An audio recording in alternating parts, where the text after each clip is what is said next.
Okay. Hello, welcome to the R Headphones podcast, episode number 2. I will be hosting today.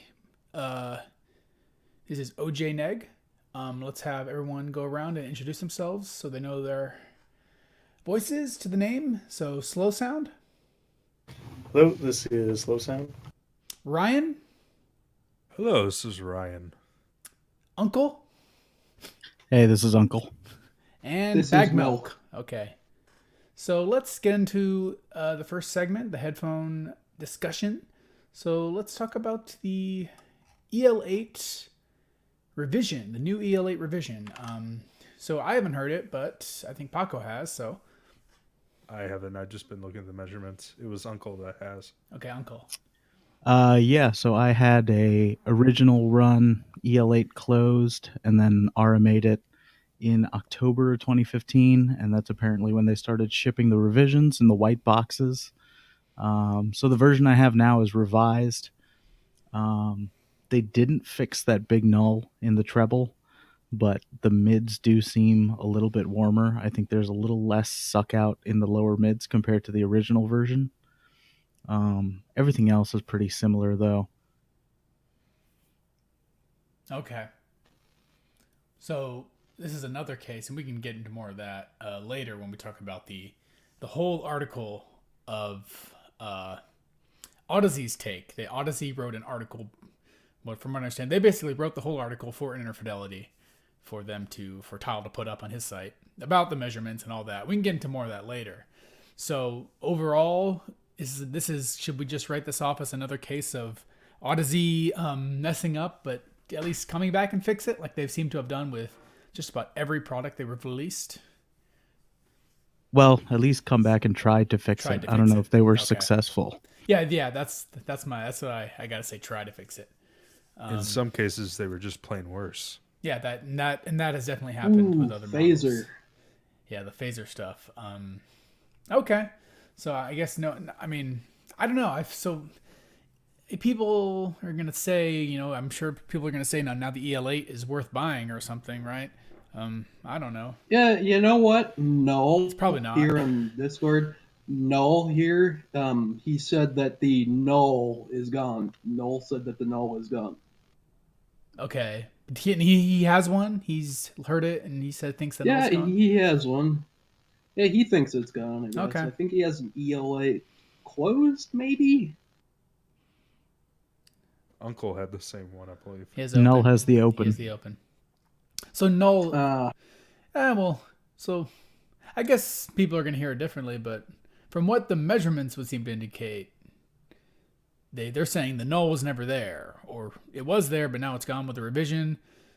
Now we have another anecdote, or if you want to say, saying the null is still there with Uncle. He's saying that. So who knows? I don't know. From what I've heard and seen, it seems like it's still there. It's just not as noticeable. Yeah, okay. I don't want to spend too much time on that. For me, the EL8 was never that great in the first place, and I doubt that fixing. I really don't think you can hear nulls. Nulls tend to be harder to hear in general, right? You can hear like a lack of energy in the region, but I don't think it's often as bad as it measures. Usually that's usually my experience, but yeah. So I don't really know about that at all. Yeah, I agree with you. A big notch of the mid treble will just leave it sounding a little bit dead, I guess. Well, I mean, all the other Audezes kind of have that sound, and they don't have any huge notches in the mid treble, so I don't know. They're just laid back. They're just overall laid back, right? Maybe. Anyway, so yeah. Go ahead.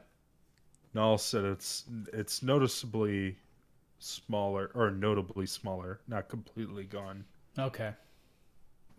I think what I would say, at least in my listening, is that you don't really notice the null that much, except for certain instruments like cymbals sound a lot more dead on the EL8 compared to other headphones. But where the null is around 7K, there's not a ton of fundamentals going on there. Yeah, definitely.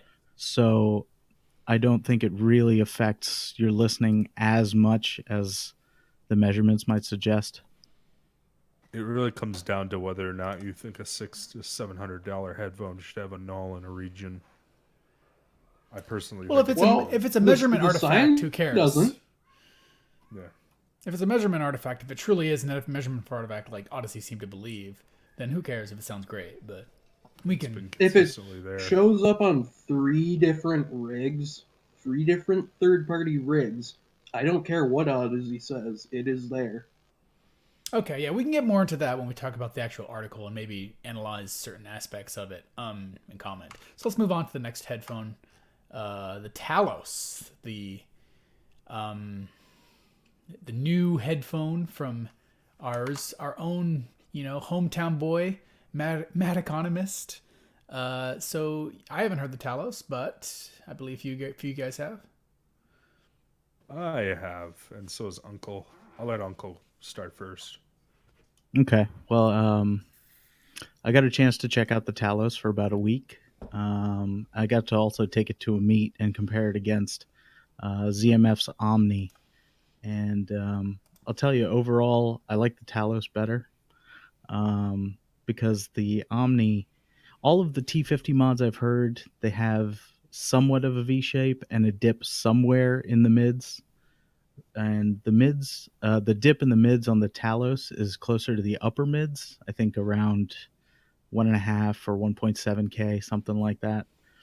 And the one on the Omni is in the lower mids, and I think it really just kind of kills the body of male vocals and sort of makes the mids in general, vocals and instruments, sound a little bit hollow in comparison.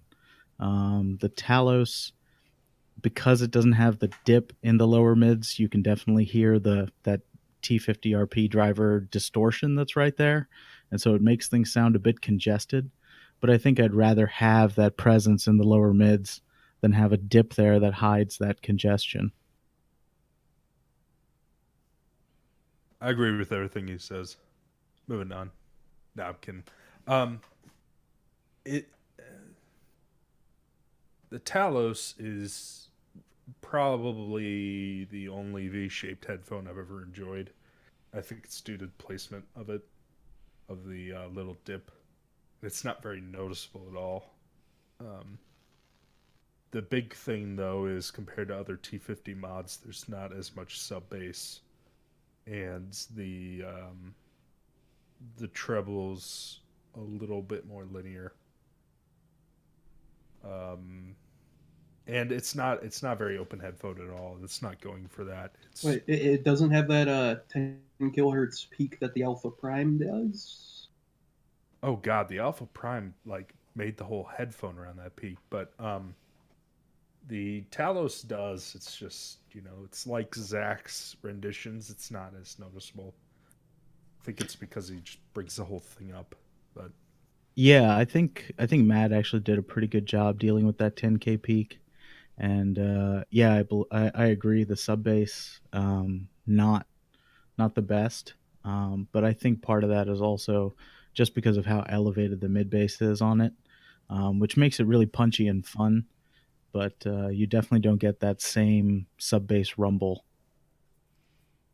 Okay. now the sorry, go. another. Oh, I'm sorry.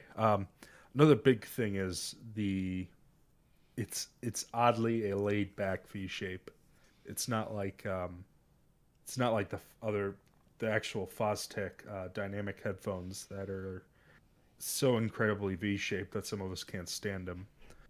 This one's it's not mellow, it's exciting, but it's not overbearing. If that makes sense. Okay, so the sense I'm getting, Uncle, you said basically overall you prefer the Talos to the Omni, which seems to be high praise. Yes. What about Paco? I don't think you had a chance to AB it, but would you agree with that assessment? I would. I also, though, believe the Blackwood's a better headphone than the Omni. So from what I remember, at least the Blackwood has a similar V-shaped sort of sound. So is the Blackwood comparable to the Talos? The Blackwood doesn't have the lower mid suck out that the Omni has. It's quite a bit better than the Omni in that regard. It's a lot more neutral. But compared to the Talos, compared to the Talos, it's pretty neutral. It just has a lot more sub bass. I would prefer the Blackwood over the Talos, but the Blackwood's also about $400, $500 more. And considering what Matt is pricing it as, even after the promotion, it's gonna end up being a better buy overall. Blackwood. Okay. Cool. Yeah, I'd be curious to hear the Talos because it sounds like it's very competitive with their T50 mods at least. Yeah, Mad Economist won't let me hear it, I guess. He won't let me hear it hates either. me or He hates me too. something. Really? Slow. Oh. Lower mids. You're way too quiet, Saul. This is why I mute people before when they come late, and I do it again. We'll edit that out. Okay. Slow, you haven't heard the Talos? No, I want Saul's opinion in here, bruh. I don't. No, I haven't. Okay. The whole shipping to Canada thing sort of. Yeah, there you go. Yeah, it just not worth getting it stuck in customs. So staying on the T50 train, how would you compare the Talos to the Paradox that you just got in? It's Tapaco, of course. The Paradox is brighter than the Talos, but that may also be because it's neutral. It's so the I'm having a hard time describing it because it's not really describable. It's pretty linear. So you said the Talos was V-shaped, but it's not brighter than a presumably neutral reference. Yeah. Okay. So it's kind of warm but mid-scooped, but not necessarily brighter, I guess. Yeah, I'd call it more mid-scooped than a V shape. It's not an aggressive V shape like you traditionally think of. Like a DT990 or anything. No. Right. It's nothing like that. Yeah, no. It's just got a dip in the mids, and the bass is elevated, but the treble is pretty linear. Got it. Okay. Yep. So overall, anything, I mean, obviously I can say for me, Paradox is, I think, one of my favorite closed back headphones, period. And I've, since I got my hands on one, I just, it's kind of my daily, YouTube listening, gaming headphone, music headphone, just a good reference for me. I sort of almost like a good palate cleanser when I listen to all these other headphones that are less than or more than neutral, right? So that's why I love the Paradox. So that's why I keep them around. So yeah, I'm curious to see what you think after a longer listen, Paco. If they grow on you more, or you just kind of get sick of them. They remind me a lot of the a more neutral 650 HD 650. Yeah, I'd agree with that assessment. Yeah, the Paradox is not quite the best, most dynamic and explosive, and just overall clear and resolving. It's not a wowzer headphone, but it's quite good once you realize what it's good at, so to speak. And it's just unobtrusive, I would say. It's the most technically proficient T50 mod I've heard. Yeah, I would totally agree with that assessment. Most T50 mods, this coming from someone I hate most T50 mods. All of them sound like crap to me, more or less. But the Paradox is one that does not, and that's amazing. So I would agree totally. Best technicalities from a T50. I actually have been lately starting to think maybe my love for T50 mods was because I just like, the whole picture of somebody tinkering with it until I get what they like. But, Sure. I have since grown into the opinion that maybe I really just liked the Vibro and the Blackwood, and that was really about it. And then the Talos now and the Paradox. But the Omni, for instance, and then the whole Mr. Speakers line, I think it tried to do too much. The Alpha Prime was absolutely atrocious. Yeah, the Alpha Prime is basically the Mad Dog with better bass and worse treble and distorted And mids. mid-range distortion. Yeah, you can hear it. And You a can't. nasty fucking cupped hands coloration on vocals. It was a fatiguing headphone. Totally agree. I gave it up after a week. Yeah, you can breed all. We've commented on the Alpha Prime You know- ad nauseum on SBAF and Chang. But yeah, we did. That was not a well received headphone. That doesn't need to be reiterated because I don't think Dan's not even selling the Prime anymore, right? He's Nah, yeah, he's moved on. Yeah, it's Better. probably for the best. that is. Okay, Uh, sorry, go ahead. Hey, Uncle. Uncle, I'm wondering Yes. how the Talos compares to the EL8. Quite different because the EL8 doesn't have that same mid bass emphasis, and the treble is less linear on the EL8. I would say the only thing that I really like about the EL8 is the bass. I found it hard to find another closed back headphone that did bass quite as cleanly as the EL8 did. Um, that's the one thing that I really, pretty much the only thing I really like about the EL8 closed. Yeah, that's always been Audeze's strong suit, so it makes sense. That's debatable. I think their bass cleanliness and extension. I think Audeze's always got that down. So yeah. Well, I mean, after the phaser stuff, I think that's kind of debatable after the phaser stuff because the bass became a lot. I don't want to say worse, but it changed. Yeah, it Well, did. this is Not This for the is sort better, of- in my opinion, but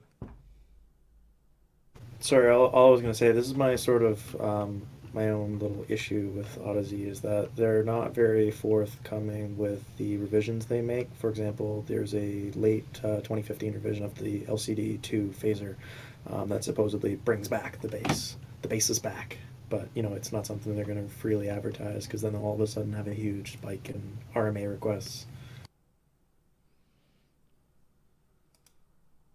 Yeah, okay. Let's move on from this. HE400S. I got this headphone from the big box that Bag sent me. So No, it wasn't me. okay, it wasn't you. It was Kinex. Oh, it was Koenig. It must have been Koenig's. Yeah, I misremember. And I think they're actually pretty damn good for the price, especially it is. Last time I checked, it is an ortho, right? 400S. Yes, it is. Yeah, the 400S Yes. is an ortho. So I was actually pretty impressed with it for $300. Uncle, what would you think? Do you have it, or did you have it on demo at least? I don't have it, but I have heard it at a few meets. I think it's probably the first planar that sounds more like a dynamic than a planar, in a lot of regards.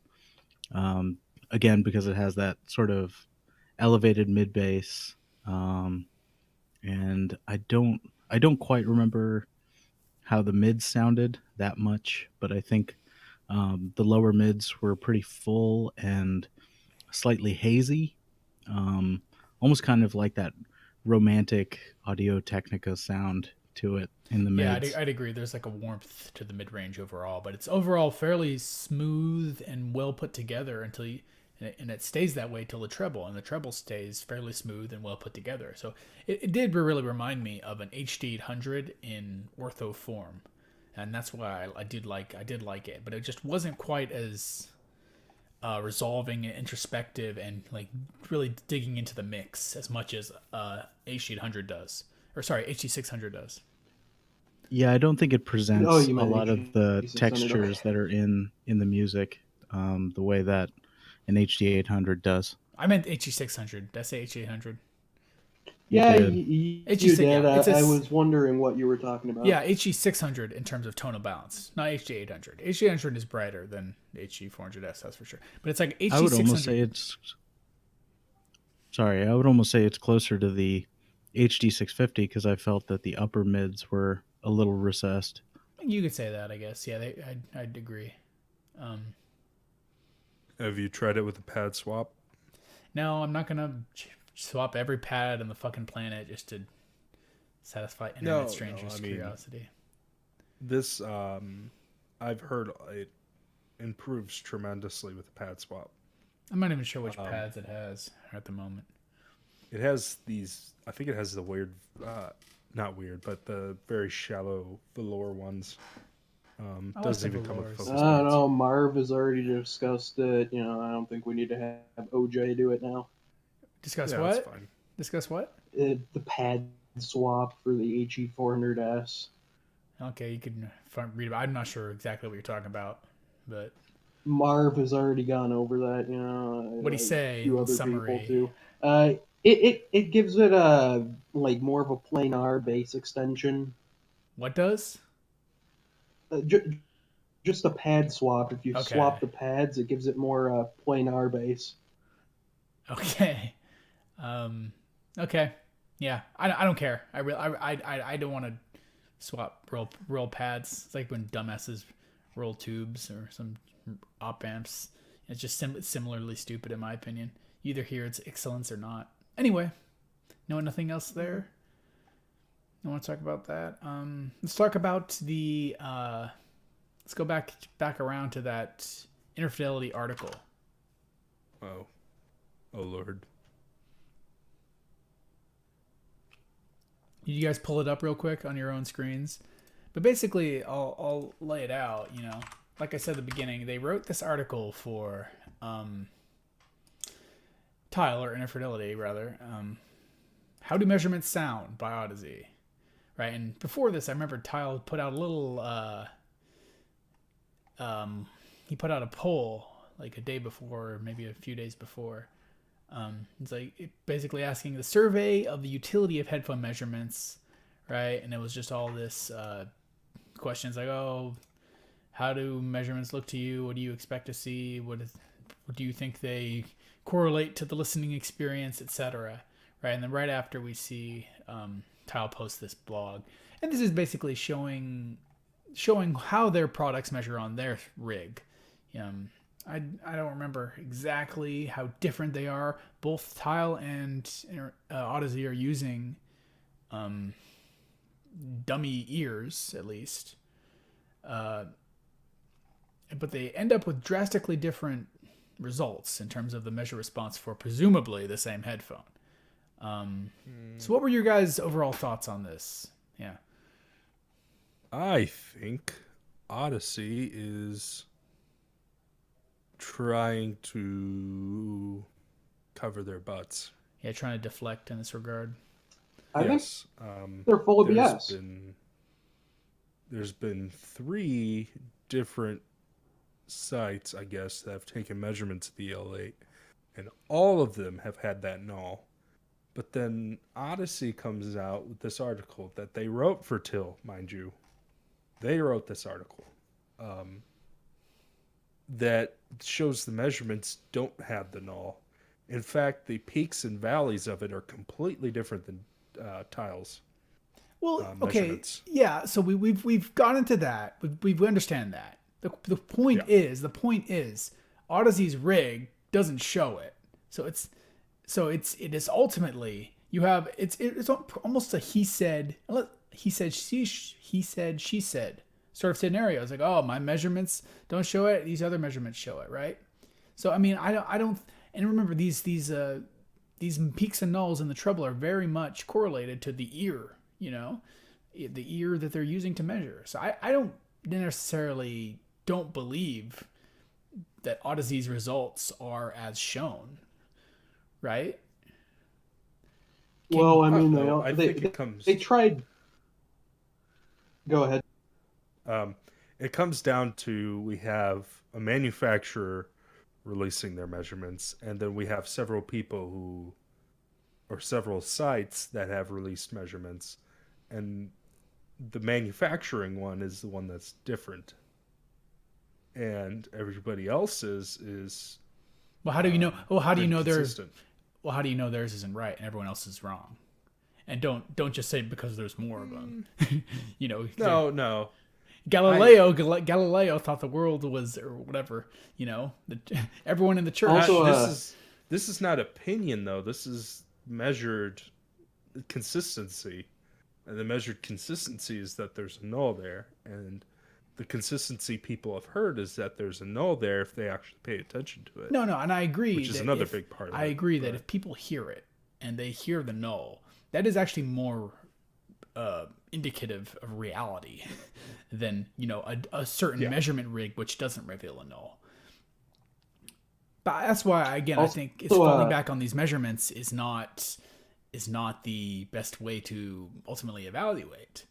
If Audeze was maybe using more critical listening, and they would know that their tool is faulty, because that's what you're implying essentially. Either implying that the tool is faulty, or they're somehow fudging the data, right? Also, Audeze tried 2 other rigs from memory in the article, and then they posted those, and it was similar to their own. 2 other rigs? Which ones? I can't remember. They were all head and torso simulators. They asked some other company to use their rigs, and they measured similar to theirs with no dip in the mid-treble. Okay, so that seems to support the notion that the measured conclusion is on their side rather than Talos' side. Yeah, but that's still a manufacturer doing this stuff. It's not a third party. But you just said therefore it's. Wait, hold on. You just said a third party verified their results. Well, Audeze asked these other places or companies to borrow their heads. I think we're grasping, Well, the only there's thing that's also. I'm sorry. Go ahead, Sound. the only thing that's a little interesting is that they note in the article that they had 5 different units or headpieces, like microphones, essentially measuring rigs. They had 5 different measuring rigs, one of which was off-site, and then the other 4 were on-site. They don't really seem to show all of them. For example, the graph immediately afterwards shows 4, including Talos, which was not in the previous 5 they mentioned.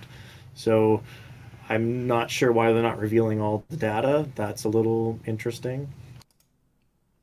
Or it just all was superfluous and all revealed the same what the one they showed. But that one's actually, that statement's kind of grasping the same way Bagged was grasping.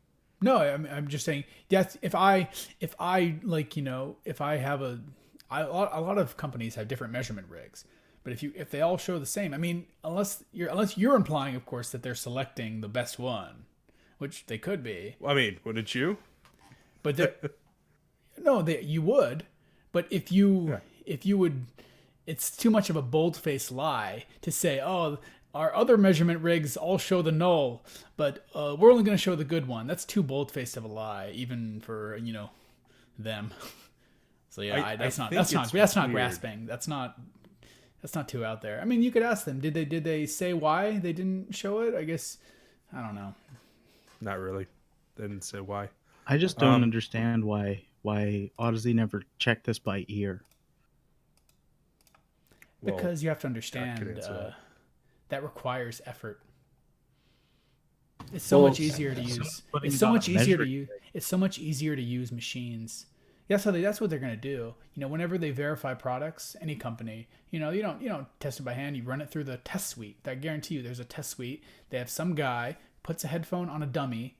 He presses a button, and it does all the things internally. It does all the frequency sweeps and distortion, whatever, and such, and it just blips out a pass or fail, and then it gets put in a box and sent out. I'm thinking AKG and Bayer do the same thing. Everyone does the same thing. The question is the original later. tuning, and then that gets into another discussion about how did Audeze exactly reach their house sound. That was that's a mystery. Dartboards. Probably engineering habits, among other things. I have a theory on that, but we'll get into that later in another topic. Okay. So yeah, I'd say I think what people should take out of this debacle, this whole article, is that oh yeah, measurements freaking weird sometimes, you know. And I had noticed in the past tiles measurements kind of look off every now and then, but based on just based on what I've my hearing experience. But I hear things and I see a measure and I'm like, okay, that makes sense, but some of these things don't make sense. So what's exactly going on? So I think what people should take out of this whole listen. I think what people should take out of this whole thing is that people, or rather, machines are fallible, and so are people, but not necessarily that Audeze is, you know, out to get you and out to fool you. And you could argue that, but I don't think that's what this article proves. I think this article proves that these different machines, or different mechanisms, are pushing out different results.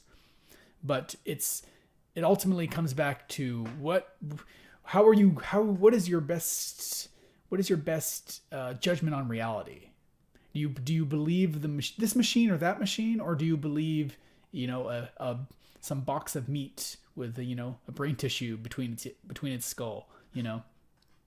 So that's what I think. I think people should ultimately realize, hey, measurements don't tell the whole story. Sometimes they're easily manipulated, or, you know, falsified, or otherwise faulty, you know, and people should take that all into consideration and not worship, you know, any one, tiles rig is the best, and if it doesn't measure good on the tiles rig, something's wrong with it, or vice versa, you know. That's what I think people should take out of it. Yeah, like Mad Economist. Yeah, we'll talk about that. So that's a perfect segue from Audeze into are planners actually good for the price? Sure, let's move on out of the headphone segment and into that. So what do you guys think? Which planner are we talking about? No, that's the general question. In general.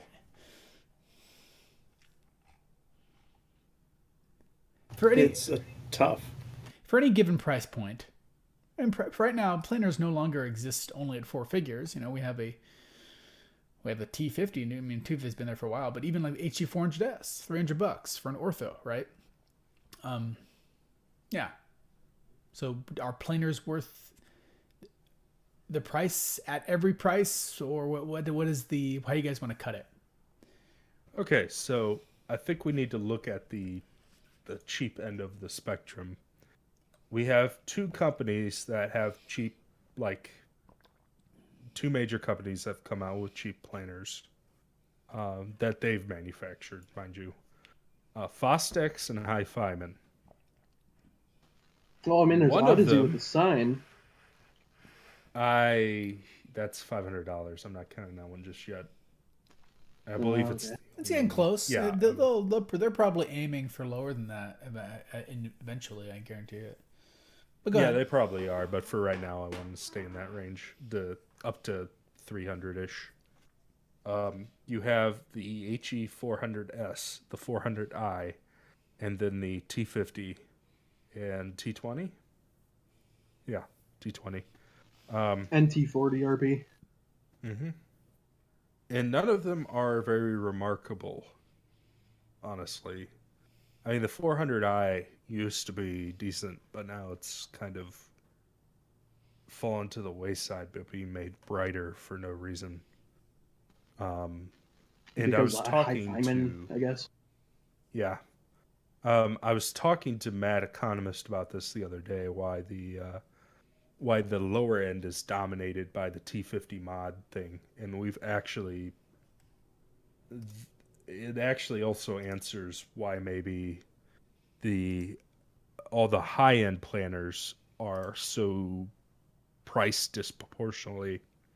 And it comes down to that the companies are all fairly new. You have Hi-Fiman, which hasn't been around all that long in this market. You have Audeze, which hasn't been around all that long. And then you have, I guess, Mr. Speakers also. And then down below that bracket, you have almost all T50 mods.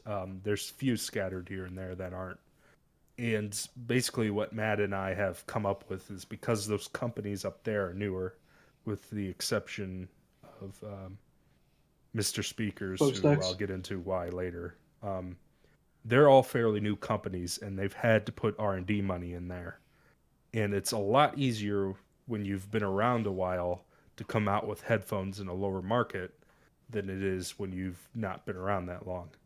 And like Fostex, for instance, has been around for God knows how long with I think the since the T50. 50s. Yeah, and they've had years to know how to make cheap stuff, and they have money to put in R&D, and They've been making. they can easily recoup it, and they have. And so you have modders that come in, and they have a lot easier time getting into the market because they can just mod an existing driver instead of having to manufacture one, which would cost quite a bit in just production, research and development, and all the other stuff that the high-end planner market has been dealing with for a while now.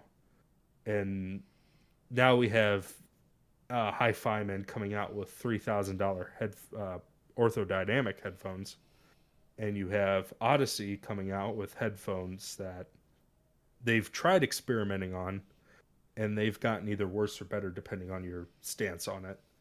And then you have Mr. Speakers, who's arguably been called a better value than the rest of them. And he's also had the smoothest transition build quality wise compared to the other two companies. And Matt and I had discussed that maybe it was because Mr. Speakers started as a T50 modder, and he had already got all the QC stuff done while he was not having to spend as much, basically. And then once he moved on, he had already knew how to put the proper tests and procedures and knew where to maybe put his effort into to make sure that it was a flawless launch, as opposed to Hi-Fi Man's build quality being spotty or Audeze putting a phaser on incorrectly. That some people have found out that's happened. And then other build quality things like the HE560, for instance, before it launched, was using real wood on the cups, but they found it was too thin, it would crack, so they had to switch to that veneer stuff. And then Audeze's have the problem where the LCD2 a lot of the time won't last past a year or two for a lot of people. And it's just basically come down to maybe their price so much is because they're trying to recoup R&D costs, and it's not really reflective of their quality as much. And a lot of us, especially on the Discord chat, have been kind of leaning towards maybe dynamic drivers are the only ones worth it at that price bracket now. Maybe not. It depends on your how much you want the tone of a ortho. But it's kind of weird because the HD 800's kind of remarkable. Okay, do you mind if I interrupt you? Technically. I mean, yeah. Okay, that was all interesting, but to answer the question, I mean, no. So what is yes or no? I mean, and if I think no. Then why? Why no? No, because they're priced. They're not priced competitively yet. They're priced in order to recoup R&D costs. Okay. Is basically what I was getting at. That's what you're getting at. Okay. Yeah. I mean, we're just now rediscovering planars. Back in the 70s through the 80s, planars were one of the bigger experiments and things so drugs on the market. Yamaha was making some very, very ahead of their time planars, but that was all lost after the 1980s because nobody wanted them, I guess. I don't know if they still do. Dude. What are you laughing at? I think there are two ways to look at this. As far as good for the price, if you look at something like the HE400S, it's priced under an HD600, and any other headphone that you're going to look at that's an open back that's in that price range, if you compare it just measurements, I'm sorry. They're going to look pretty similar. Maybe the planar is going to look a little better in the measurements. And from that standpoint, just technicality wise, yeah, maybe it is better for the price, or maybe it is actually good for the price. On the high end, again, looking at the technicalities of whatever measurements we have right now, they don't look that bad. And if you want that particular sound, if you want the more linear bass extension, if you don't care about how they generally dip in the mids and have a high sort of a mid treble kind of a peak, maybe they're good for the price there too. I don't really know. I mean, if you look at the really, really high end of headphones in general, I think you could ask if they're good for the price. And usually, compared to, like, we have the HD800 on the high end, which is technically, it has better resolution resolve than the rest of that lineup. And honestly, it and the TH900 are the only real ones that stand out.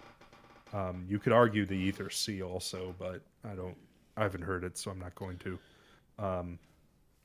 Yeah, but so compared to the HE1000, the HE1000's really not a good value at all, and neither is most of that. Are we gonna bring space? Are we gonna bring stats into this? Yeah, let's just talk about orthos first, because stats are more highfalutin. But yeah. So I think so. To answer the question from my point of view, I'd say our planer is good for the. What was the question? Our planer is good for the price, or I'm not sure. I think we were Yes, more that was going it. for our orthos, not really, because planners include electro Yeah, stats. but our ortho's good for the price. I mean, it depends on what you want. If you want an ortho sound, the T50RP, the HE400S, what's above that? You get into the HE560, the Ether's they're all good headphones. I think planers are good for the price. I think they're good. But I think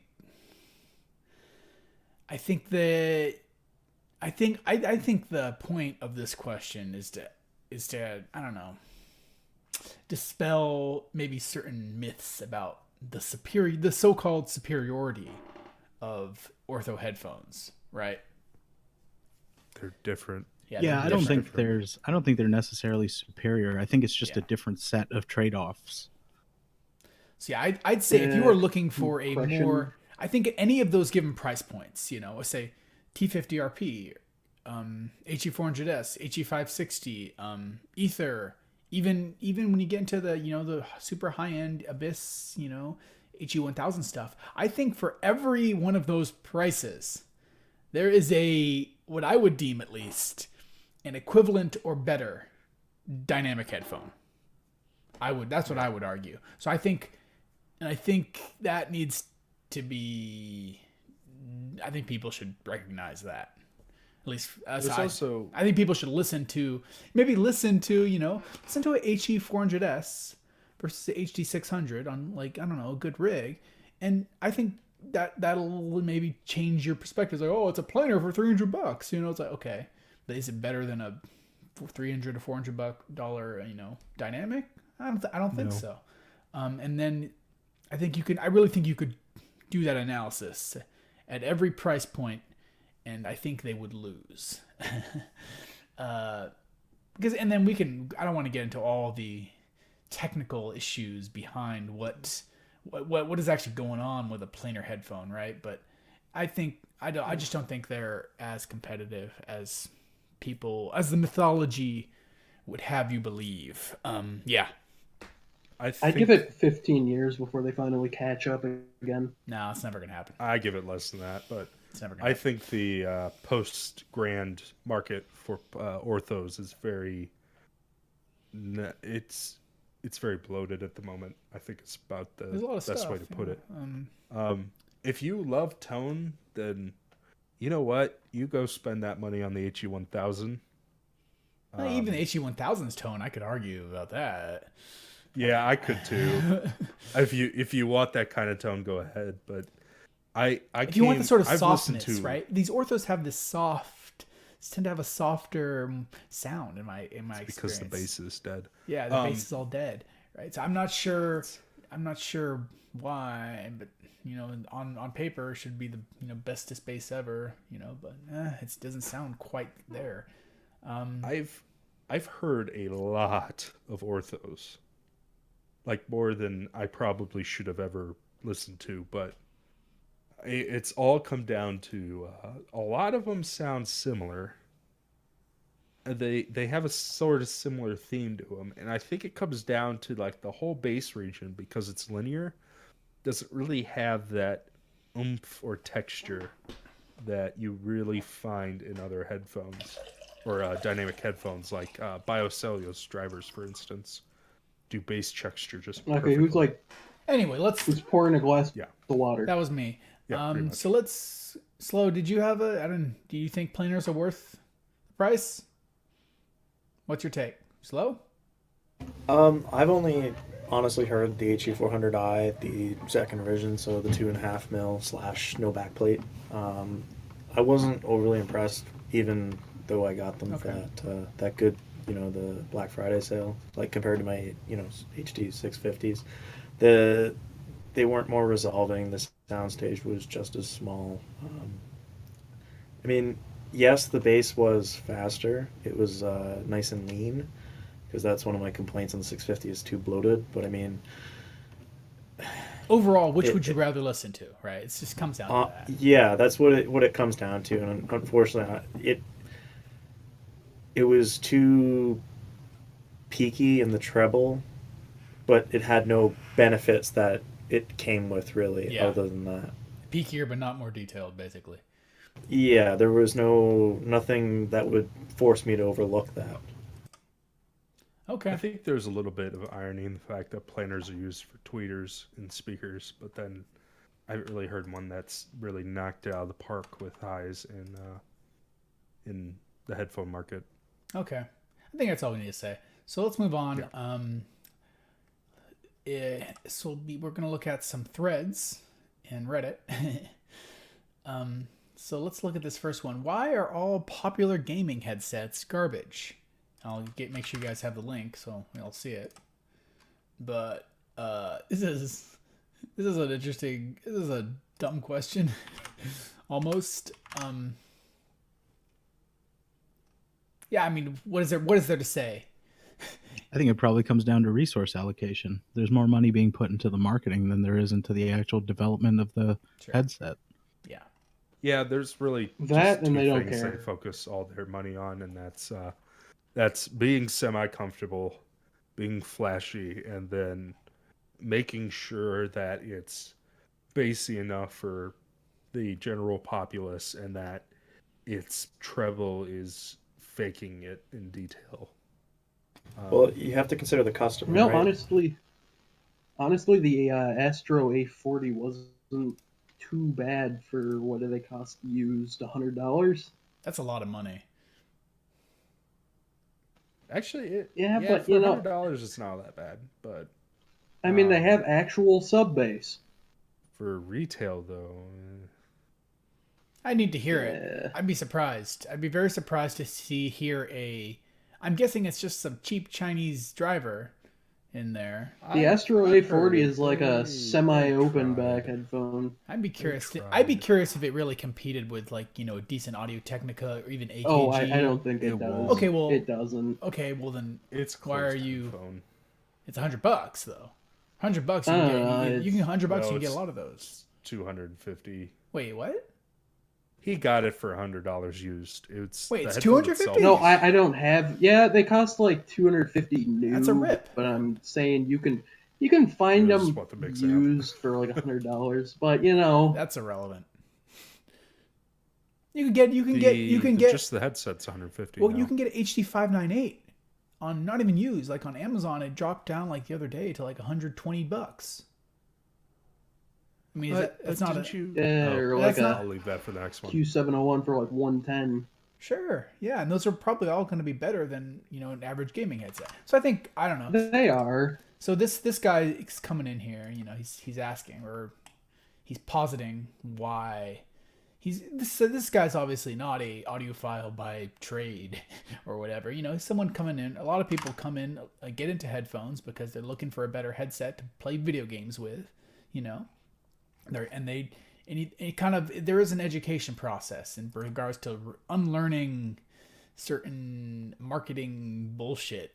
That's what we deal with all the time. It's like, oh, do I need surround sound, USB, bass boost, and all this weird shit? Like, people have been taught from gaming headsets and other what I would consider lo-fi garbage, right? And you got to kind of reteach them what is hi-fi and, you know, what is a DAC and amp. You know, you get into all this stuff, and, you know, ultimately that's what we're here for. And I'm sure a few people listening or talking right now they got into the hobby via gaming, right? More likely than not. Yeah. Right. And a lot of people get into they start in on the ground level, and soon, you know, they're owning 4-figure headphones. You know, that's probably more, I own more expensive headphones than I do ever have a graphics card. My audio system costs more than my computer rig. Right. And I think people will eventually get there. It's just once they get into the hobby. So I don't know. I think it's just a matter. I think it is our job to educate more or less these people, as arrogant as that might sound. Hopefully, the right people get to them first,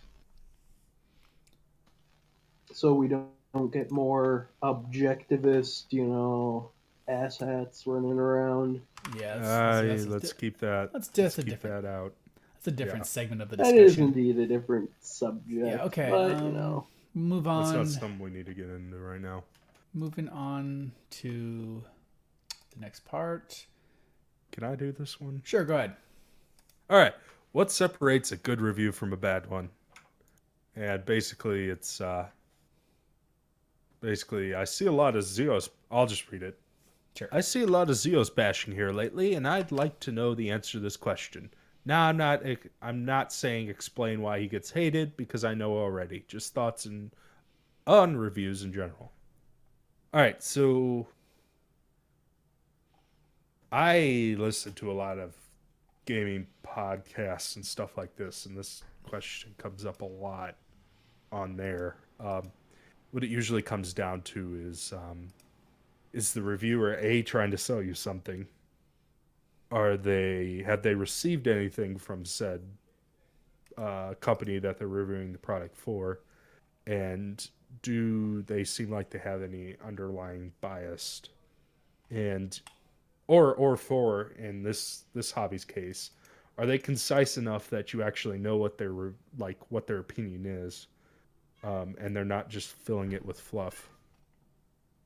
Okay, so you would say, what are the things people should look for in a review? Like what specific? Amazon affiliate links.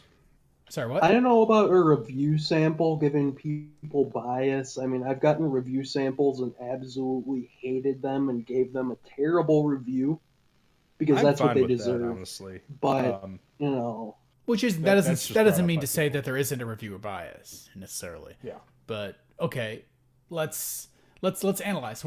Let's answer this guy's question. No one actually really answered his question, I don't think. What actually makes a good review? Really, what makes a good review versus a bad one? And what should be in it? Uncle, go ahead.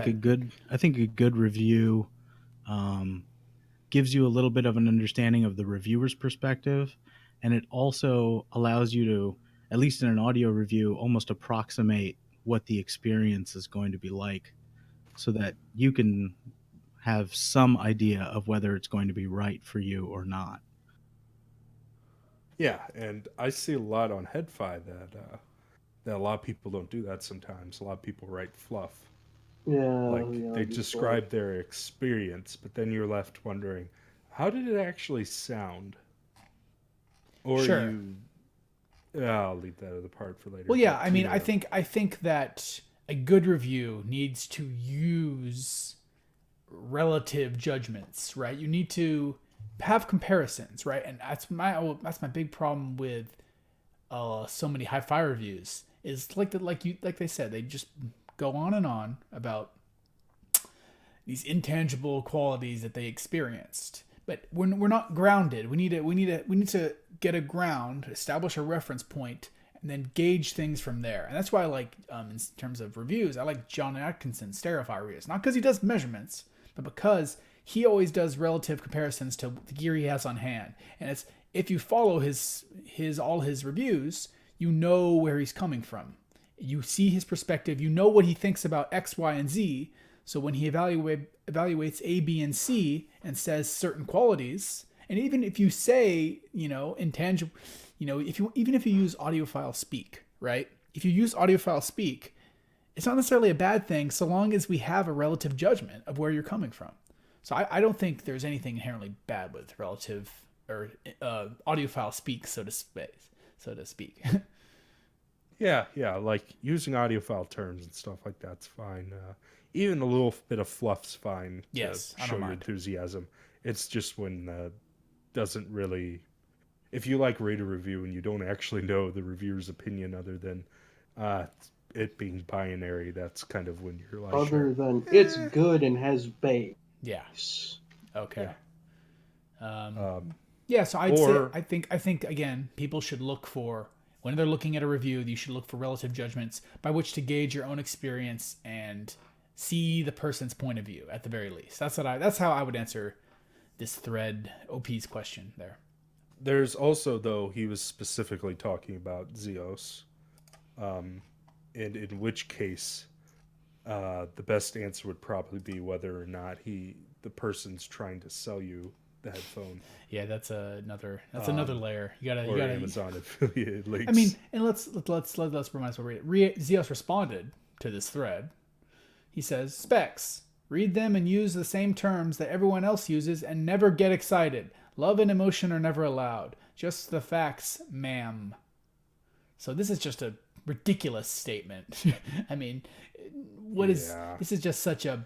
It sounds like such a straw man. It's such a straw man. He's like, when I criticize Zeos, remember that thread way back about, hey, Zeos, it's hard to tell what your reviews are saying because you have, like I said a moment ago, you have no reference and there's nothing to compare to, right?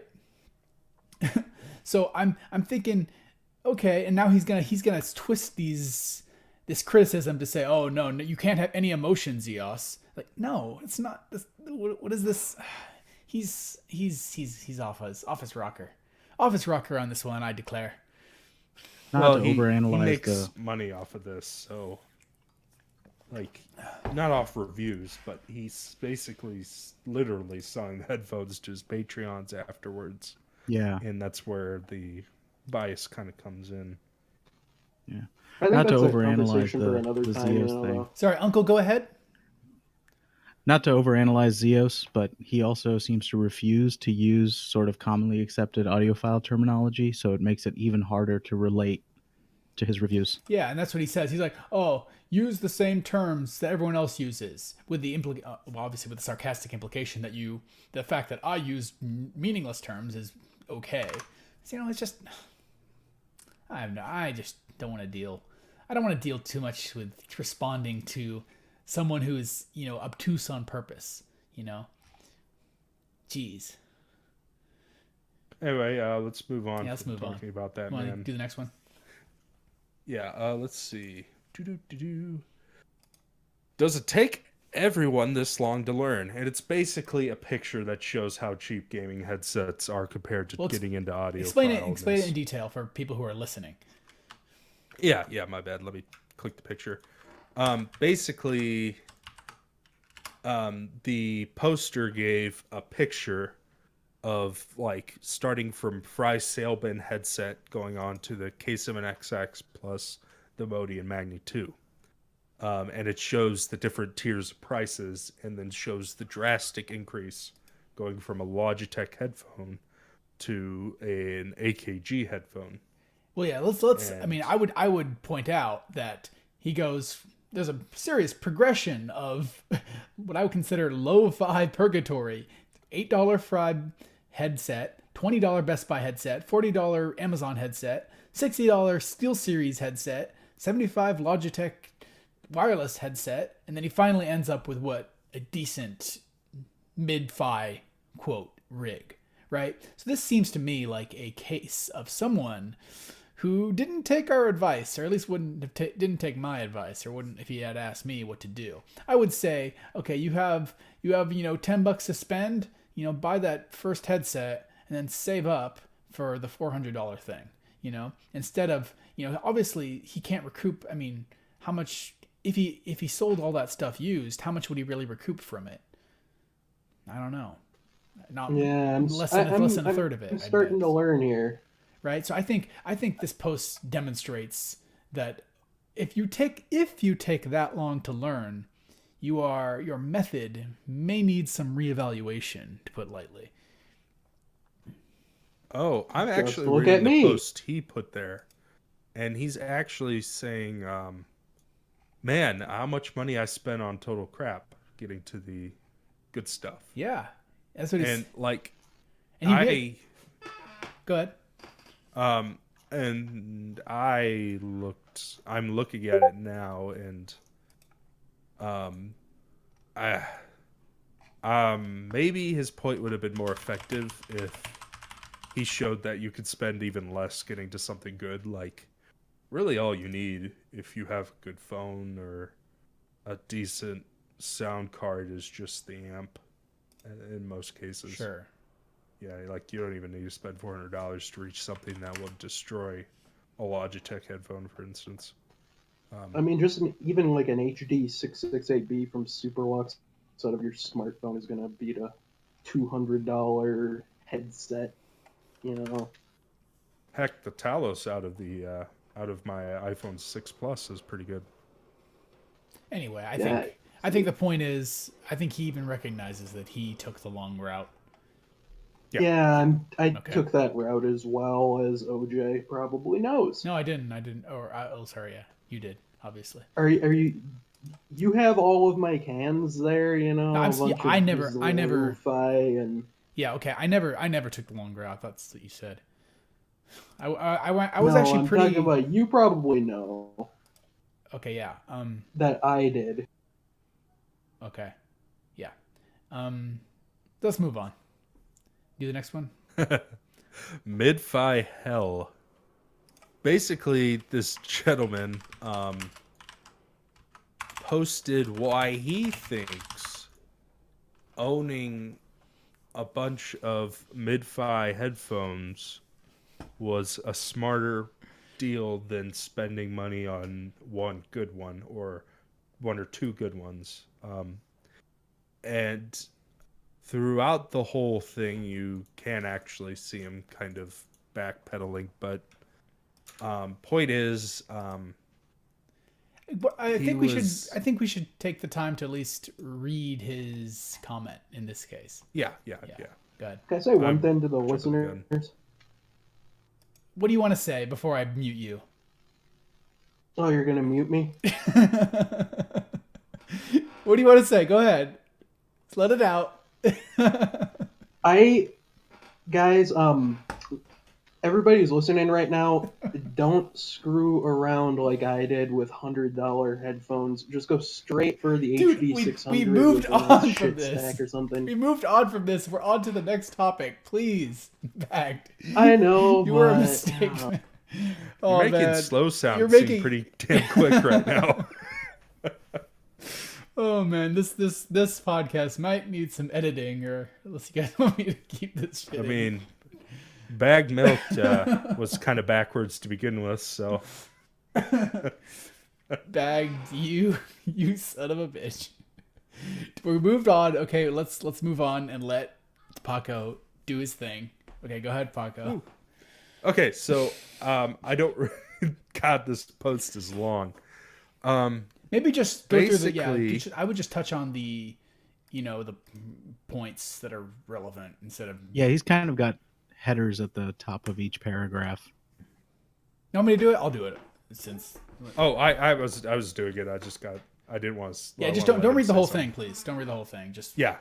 Okay. Basically, he's talking about how mid-fi hell is, he's like, well, you're kind of implying that I'm not enjoying myself when I have several of these headphones that I could just choose from for whenever I wanted. and how his great could be someone else's awful.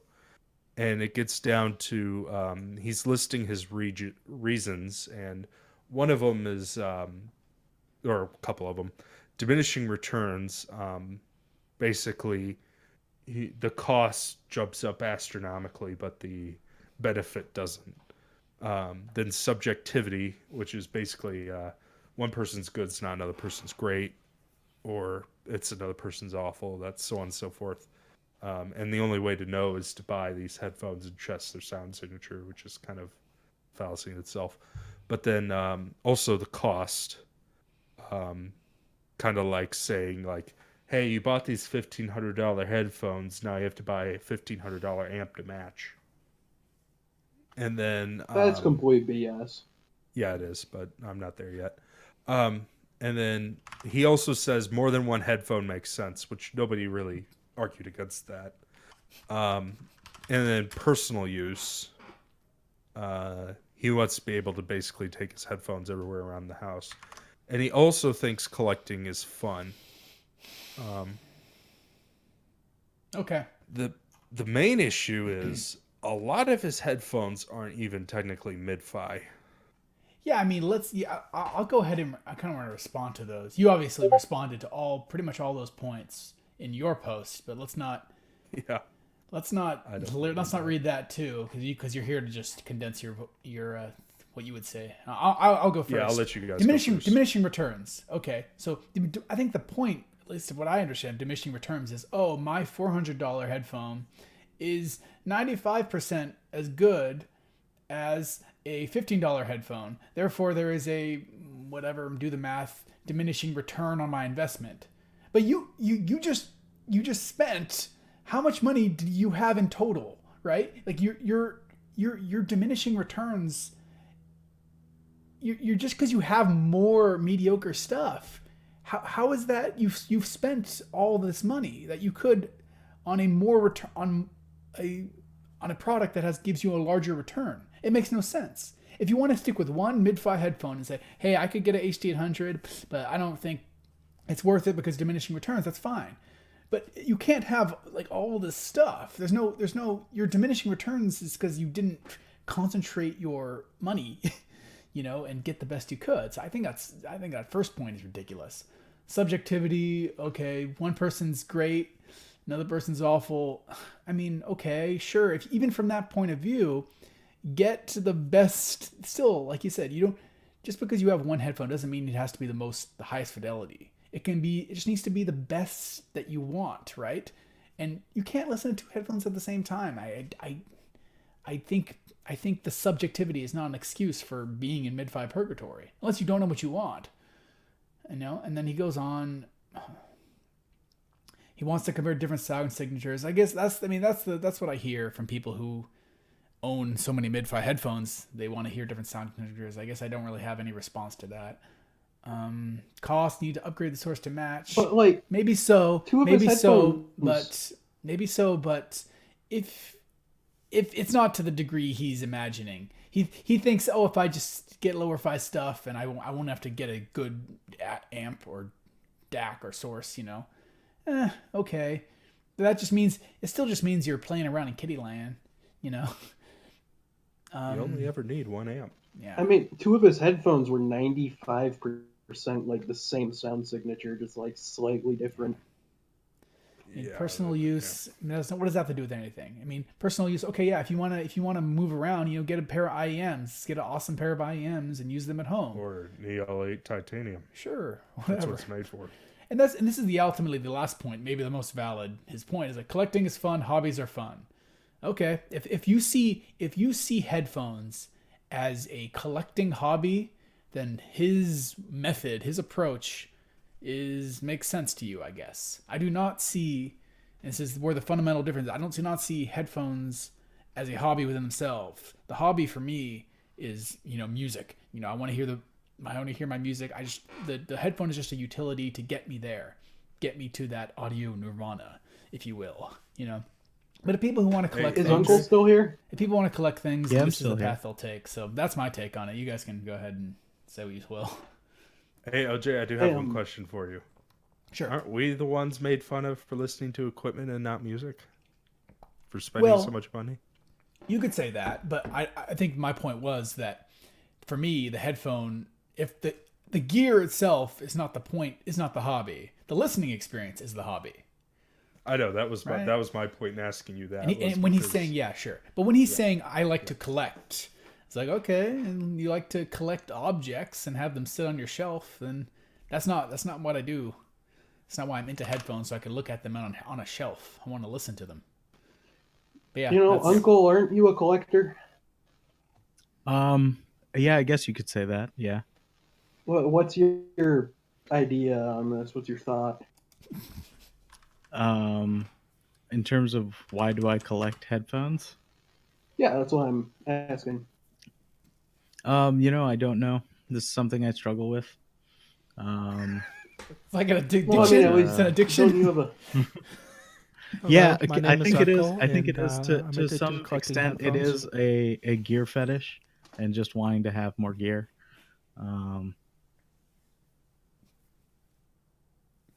Hey, if you ever want to go into rehab, I can give you my address and you can send some over here. I'll keep them for you. And listen. Oh, really? Why do Yeah, you want to I'll sell collect this them? R70X if I you don't want want, to collect them. man. I just want the headphones. You want to buy I'm those? helping out a friend. That's what I mean. Yeah, sure. Yeah, I don't know. What else? Yeah, OJ, why do you always laugh when I open my mouth? Because you interrupt so much.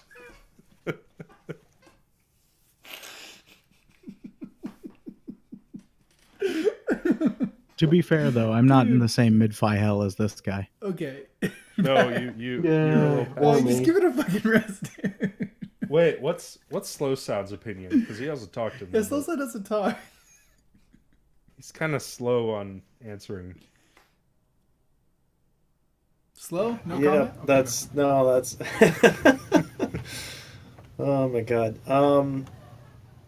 It sort of comes back to, I guess, OJ, your main comment in the actual post was like, what is your actual goal? Do you want to hear your music at, everything there is in the recording, or do you want to experience sound signatures? And for people who just want sound signatures, yeah, you can play around with mid-fi headphones and do all that.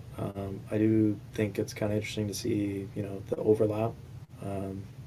Just sounds like uneducated purchases are being made, but it's tough to try and say one way or the other, this is the right way to do it. Yeah, and I think it comes, like you said, an uneducated purchase, and that is my experience. My experience is people who do engage in mid-fi purgatory are generally inexperienced, and they don't know what they want, and therefore they do it. My experience is that most people who gain more experience get out of it eventually.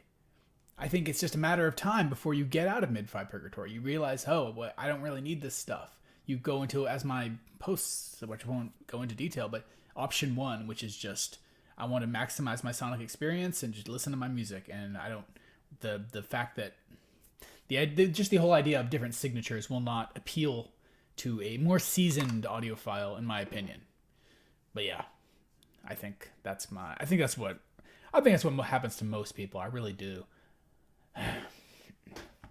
So how do you explain my position where I've got all of these headphones? None of them are really horrible, like the collection we're looking at in this post. What's your theory on that? I think you have a problem. Your post? I'm not sure what your post is. No, not my post. Just my regular collection. I'm not sure what you own. I'd be willing to bet. Don't you have an HD800? I do. I'd be willing to bet that you get rid of it eventually. That's just my experience with people who have been in the, I know people who've been in the hobby since before headphi, freaking existed. They don't have one headphone, but they sold most of the stuff off.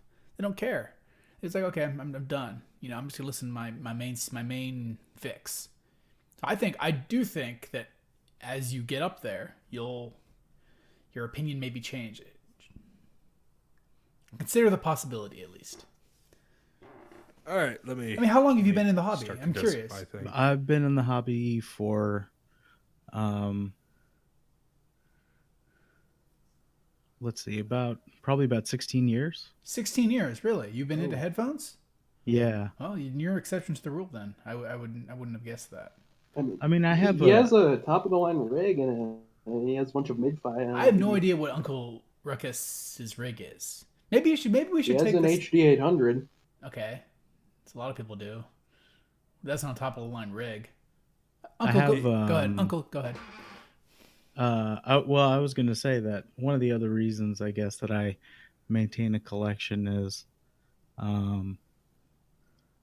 we have a really pretty active community in my local area.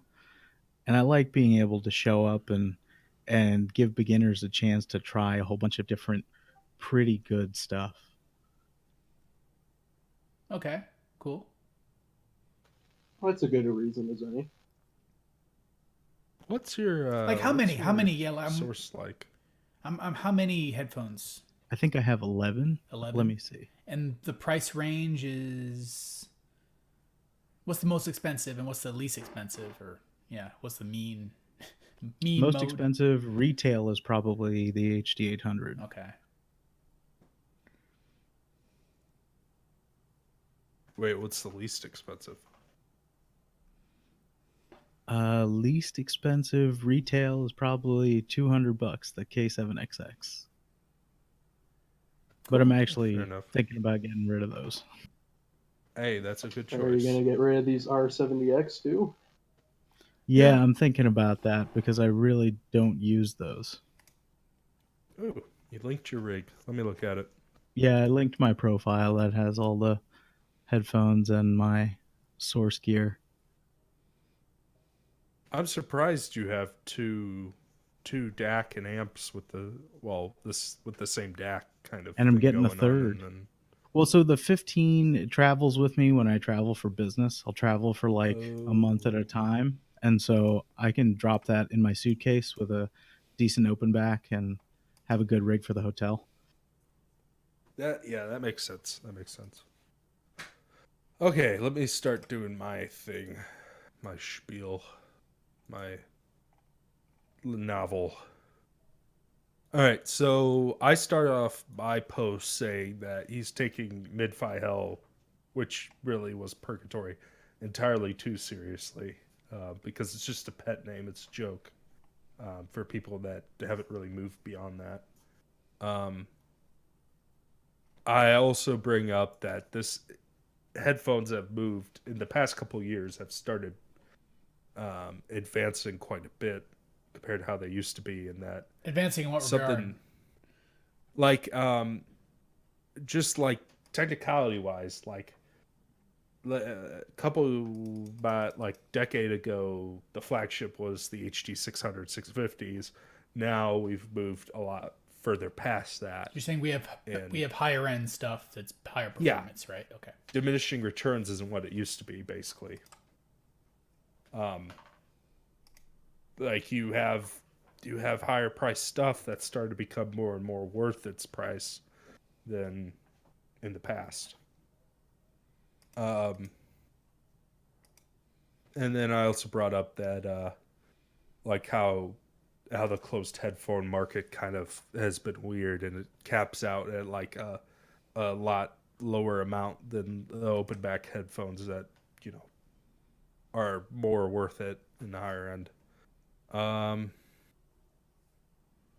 I also go on to explain that owning 6 to 7 different mid-fi cans make no sense, especially since the variation in sound signatures and all that large. And a lot of it's like he's trying to buy a bunch of crappy snack cakes instead of just getting that awesome red velvet cake. Like, you know, he's basically... He's getting a whole bunch of like Twinkies with different Twinkie cream filling flavors. Rather than getting like a premium like Swiss chocolate or something, right? Or even just upgrading to a damn cookie cake. He's not even doing that. Well, I prefer to not have any like nasty American like saturated, you know, corn sugar syrup desserts. I'd rather just have like one like nice Swiss chocolate like every like week. Oh, cheesecake. You know? Oh. Or a good you cheese. A good mean American cheesecake. is an Audeze? No, that's just my approach to life. Like I like the finer things in life, if you will. I'd rather Odyssey is the premium deep fried Twinkie. like when I'd rather have like a a small cut of like a primo ribeye, a prime choice steak. Just Instead small of cut. those That's all I little need. stupid, That's all I need. Rather than freaking like beef McDonald's jerkies you hamburger. get. Yeah, like a beef jerky. I don't need different flavors of beef jerky. Just give me the best shit. I also went and discussed how there's a lot of misconception about people not really understanding the hobby and saying that their purchase because it was cheaper is smarter than what we've spent our money on to enjoy. And they're not really understanding that the hobby is listening to music through the ways we enjoy it and not just buying gear to have different, like to listen to different, like several different or the same signatures at a lower price. It's weird. And how like maybe that, as you go on through the hobby, you gain more of a critical listening skill than you otherwise would. And then I go on by why you should probably take my post seriously, and I'm not going to get into that. Anyway, I think we've touched on everything more or less, right? Yeah, pretty much. So, yeah, that's all. I mean, that's our take on mid-fi purgatory, I guess. Anything else we have on the list? Anything that came to you guys during the podcast you want to talk about? I feel like we're about done. How long have we been going? Well over an hour, I believe.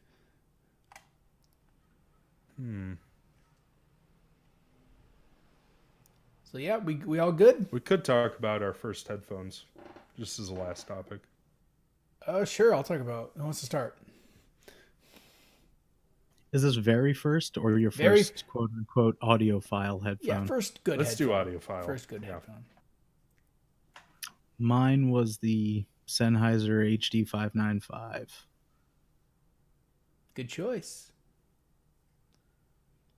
No, So- no comment. Just What did you on think it? of them? Well, okay. So after that, my next one was a 598 because the 595 cracked and broke. And I just really liked the 595s at the time, and I hadn't really gotten a chance to hear anything else. So I just went straight for the 598 thinking it'd be about the same. And it was, I think, for the most part. And then I got the HD 650s after that, and that just having that sort of point of comparison really gave me more perspective on the headphone than I ever had. and this Just was in a vacuum with the headphone itself. sorry to interrupt, but was this 16 years ago? 16 years ago was the 595, Okay. and then But this was during that era. This was during that era where we had a lot less selection, right? Yes.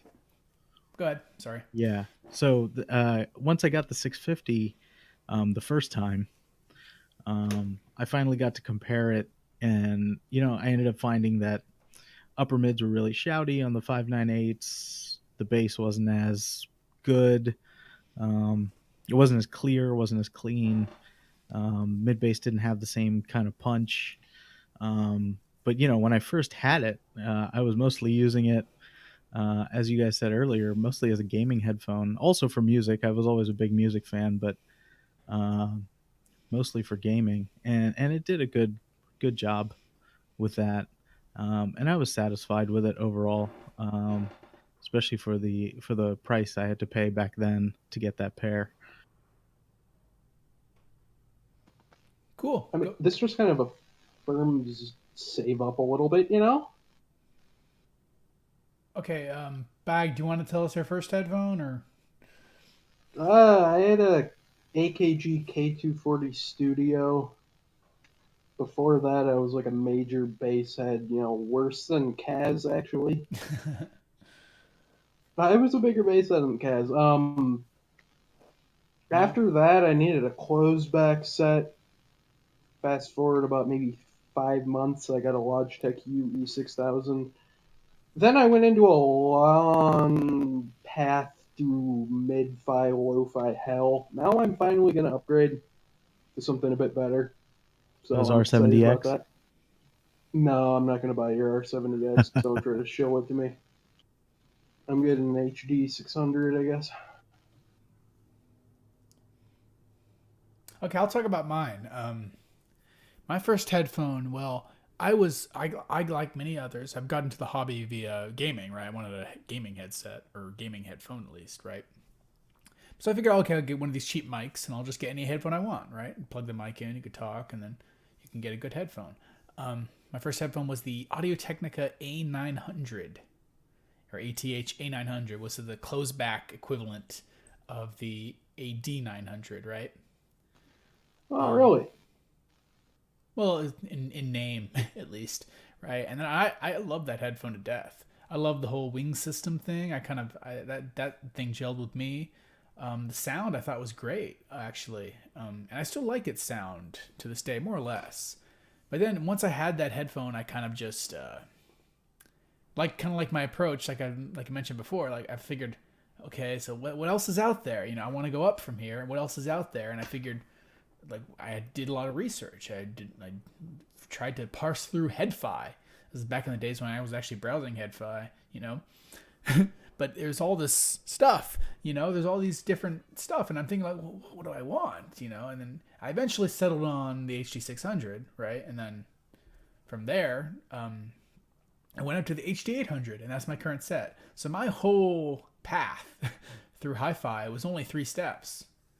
Kind of funny how that works, but Where did the Paradox come in? oh, I got the Paradox after I did the HD800. Yeah, He is number 1. it's actually How long was that? How long did that take? From probably 2011, or I got the A900, and then I probably got the HD800 in 2014. So I was sitting happy with those two for a long time. Right? I didn't feel the need to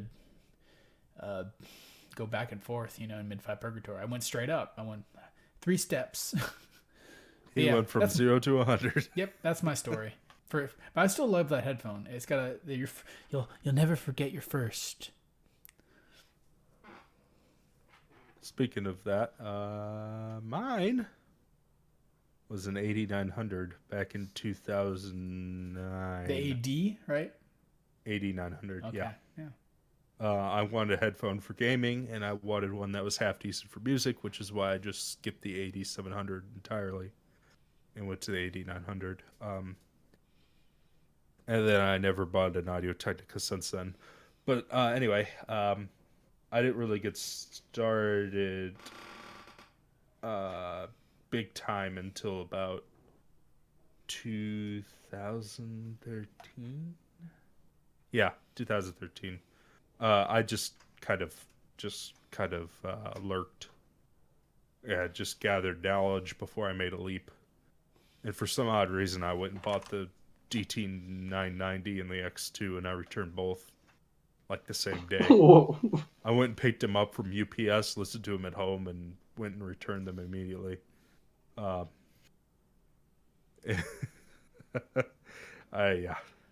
think my first out of mid-fi headphone was the Alpha Dog, and I returned that too. I really bounced around until I found the T1 and the pre-phaser LCD2, which was kind of fun. Okay, cool. I think that's enough for today. I think we're good. That was a good cast. Good talking to everyone, and we'll see you guys in a month. We might keep doing this. We'll keep going. We'll keep the podcast going as long as people still want it to happen. So yeah, see ya.